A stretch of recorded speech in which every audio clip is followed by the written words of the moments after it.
טוב, אז בעצם אני רוצה שנתחיל את ככה שיחה שלנו בסוג של תמונת שוק, שנבין בגדול מה קורה בשוק העסקי, בחברות הציבוריות בישראל, ייתן לנו בסיס טוב ככה לצאת מתוך הנקודה הזאת, ובעצם להבין בגדול מה תמונת המצב נכון להיום ברמת החברות העסקיות, והכנו ניתוח של השוק על בסיס מידע שיש לנו באנטרופי, שנציג את זה גם בשני שקפים.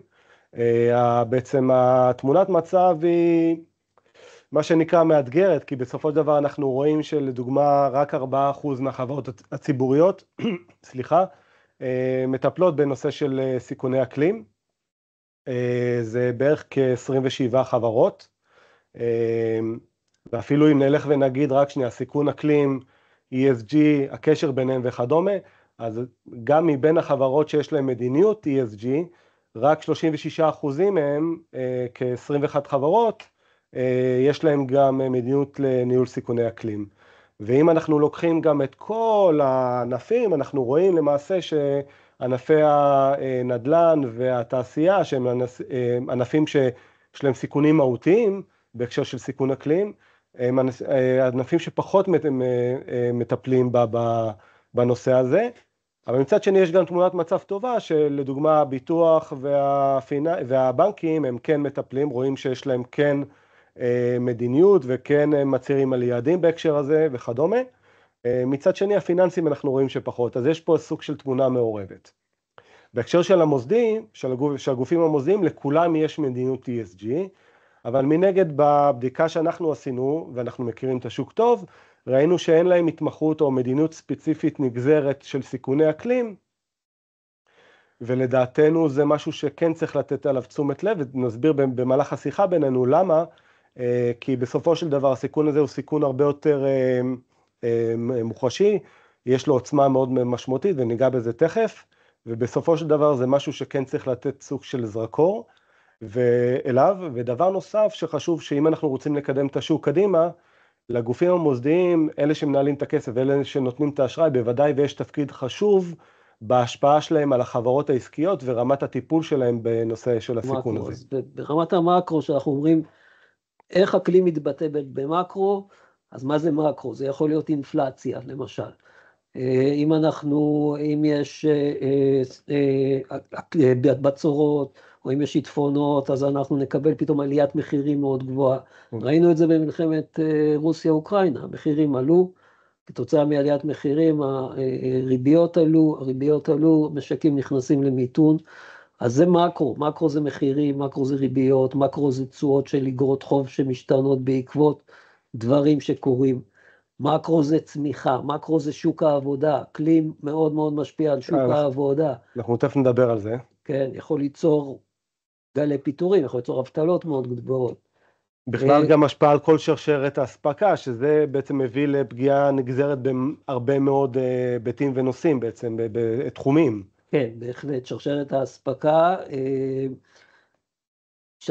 זה בכלל משהו שאני חושב שצריך להתמקד בו, כי הנושא הזה של אקלים והשפעות של אירועי אקלים על שרשרת ההספקה, זה דבר שהוא מאוד מהותי לכלכלה העולמית, וגם ברמת הפירמה וגם ברמת המקרו, אנחנו רואים את ההשפעות שהן מאוד משמעותיות.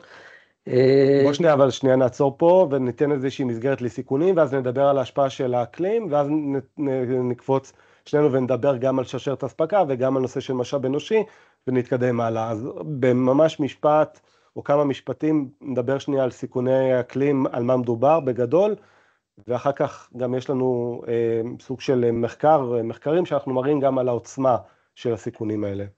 כן, אז סיכוני האקלים הם באמת משפיעים לנו על כל הממדים של המקרו.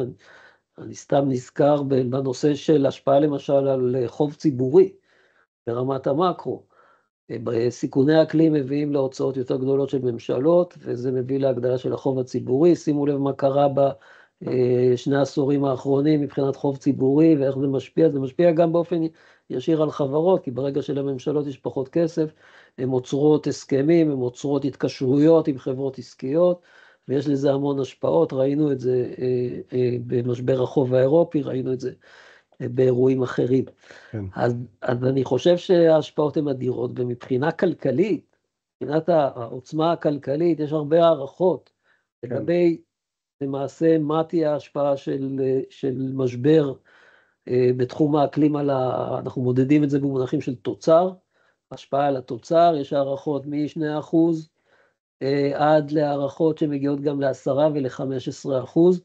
המשמעות היא אדירה, תזכור שהתוצר העולמי זה היום בערך 110 טריליון, אם אנחנו מדברים על 10%, אנחנו מדברים על 10 טריליון. סכום אדיר, מטורף. סכום אדיר, ואם אנחנו משווים את זה למשל לסיכוני סייבר, אז היום הערכות שסיכוני אקלים יכולים בעתיד לגרום לסיכונים שהם הרבה יותר גדולים מסיכוני סייבר. על וחומר גם בנושא של סיכון אקלים, שאנחנו עדיין לא במצב של מימוש שלה בעצם טיפול או איכות טיפול הסיכון, אבל אנחנו נמצאים פה בשלב, כי ההכרה בעוצמה של הסיכון הזה ובמהותיות שלו גדלה יותר ויותר עם השנים. כל מי שחי את העולם העסקי, אז הוא יודע שוועדות ביקורת לא מתכנסות לטפל בסיכוני אקלים, הן כן מתכנסות וחייבות לנהל סיכוני סייבר, אז יש פה פער מאוד גדול בין רמת הסיכון, שאנחנו מודדים אותה ברמה המקרו-כלכלית, אבל יש לה כמובן המקרו,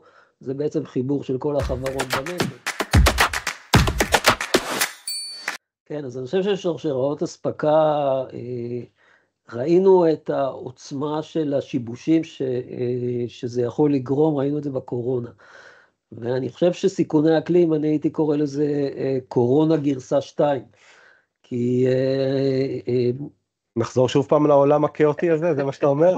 נחזור לעולם הכאוטי הזה, ואנחנו נחזור אליו בצורה הרבה יותר, פחות מסודרת, כי בקורונה זה היה מוגדר, ידענו לפחות שזה... נכנסנו לאירוע. נכנסנו לאירוע, כן. והממשלות טיפלו בזה, וכולם הסתכלו, ופה אנחנו מקבלים אירועים שהם כמו הקורונה, אבל הם בלתי צפויים לחלוטין, והם יכולים לקרות באזורים גיאוגרפיים שונים, והם יכולים לקרות בזמנים שונים, וקשה לנו מאוד להתמודד איתם.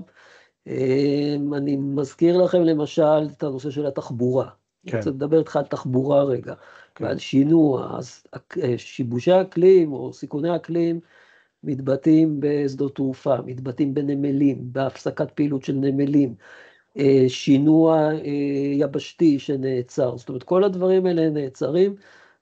תשים לב כמה היה עכשיו חשש ודאגה בשווקים, רק מלסגור את מצרי הורמוז. דיברו על זה, הנושא של מצרי הורמוז. לגמרי.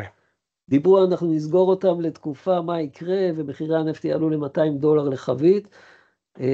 כן, הסיבה לא חייבת להיות מצב גיאופוליטי, זה יכול להגיע בעצם מהסיכון האקלימי, עם איזשהו תרחיש כזה או אחר של עליית מפלס הים, או איזשהו אירוע אחר שהוא פיזי שיכול להשפיע על דבר הזה.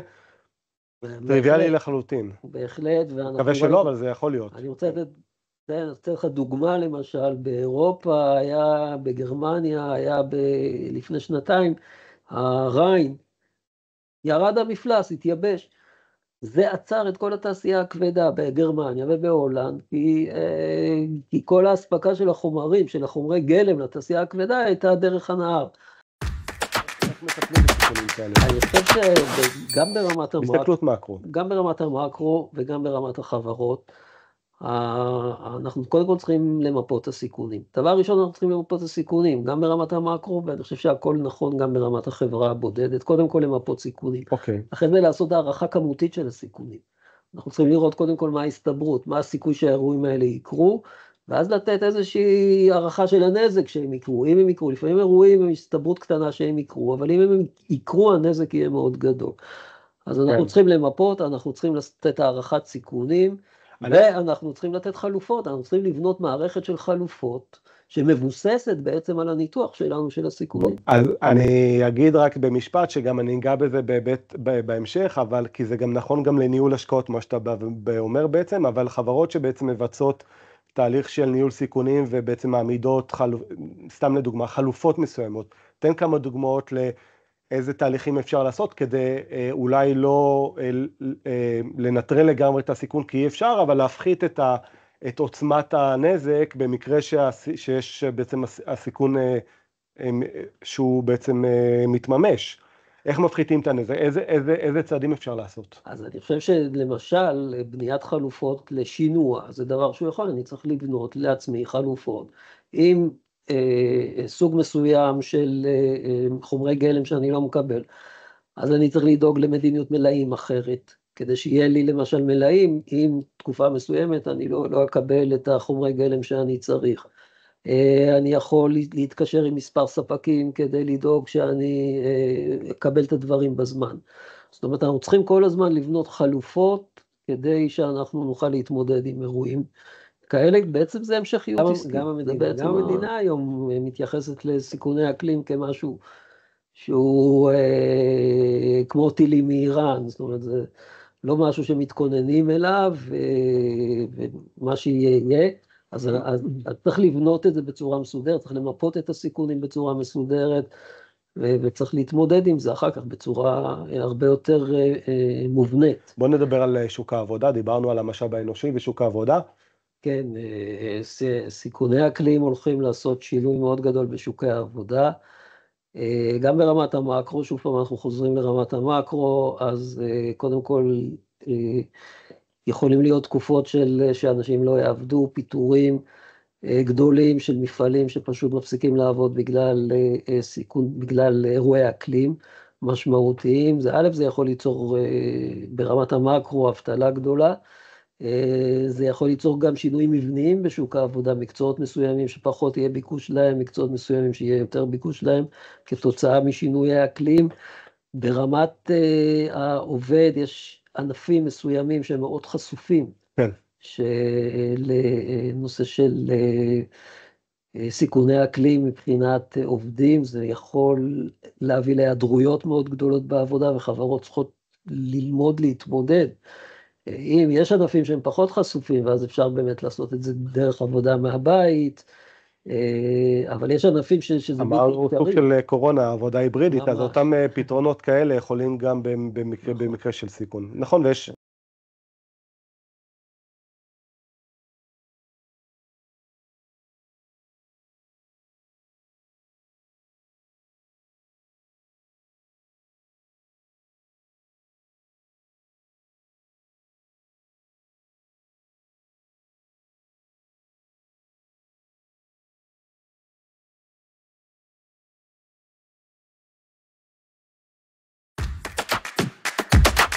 עכשיו יש לנו את הנושא של המערכת הפיננסית. בואו נדבר שנייה על איך הסיכון גם גל ככה, זה אחד מהנושאים שהבטחנו שנטפל בהם, אז איך אנחנו בהיבט הכלכלי, איפה זה משפיע על, יש לנו משתתפים שהם מחברות ביטוח ובתי השקעות וגופים מוסדיים שמנהלים השקעות ובנקים שהם נותני אשראי וכדומה, איפה זה משפיע עליהם?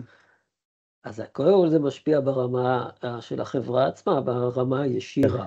כוח אדם, מחשוב, עטפות, דברים מהמשרדים, דברים מהסוג הזה.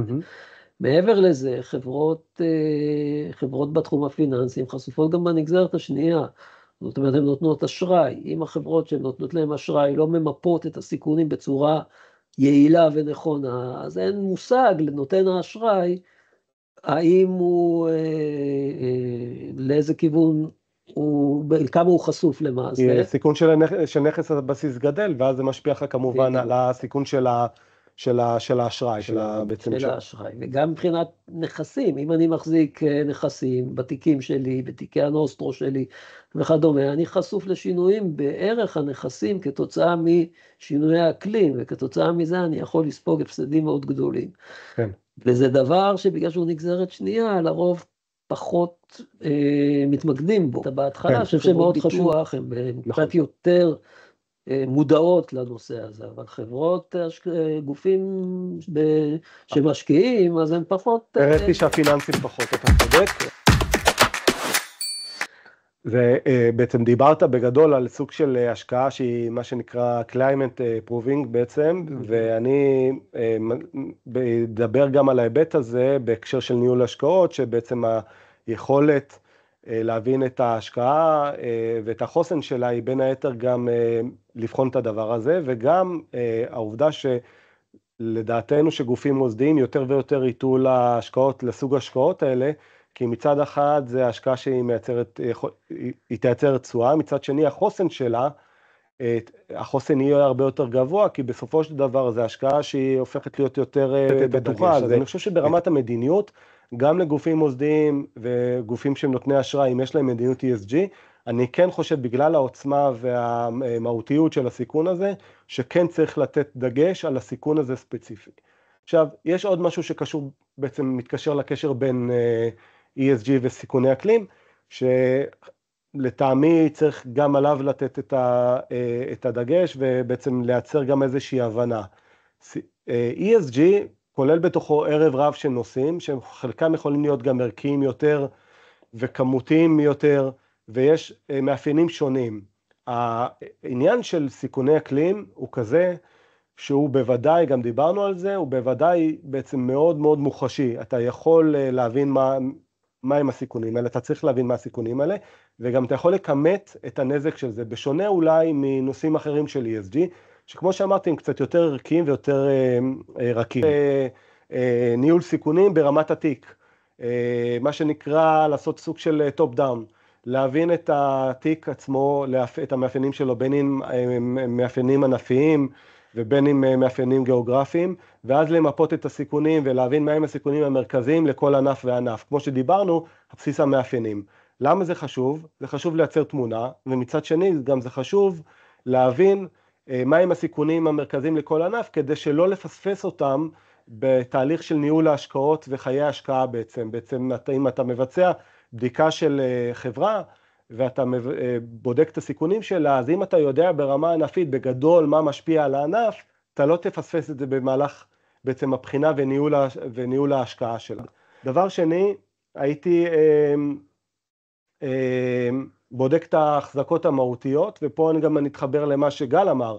הייתי בעצם בודק את ההחזקות המהותיות, ובעצם עושה בדיקה של הנושא הזה, ברמה של ניהול הסיכון של הנושא הזה, ברמת החברה שהיא החזקה מהותית, עושה סוג של אנליזה, כמו אנליזת ESG, רק אנליזה שהיא מותאמת לדבר הזה, כי בסופו של דבר חשוב לזכור שהסיכון שהוא הולך, בעצם שבוחנים אותו, אתה לא בוחן אותו על בסיס מידע היסטורית, כמו שנהוג בשוק ההון, שזה סטיית תקן וכדומה, אלא אתה בעצם בודק אותו על בסיס מאפיינים, של מה שנקרא של מידע נוכחי עכשווי, כדי להסתכל על זה במצב של צופה פני עתיד.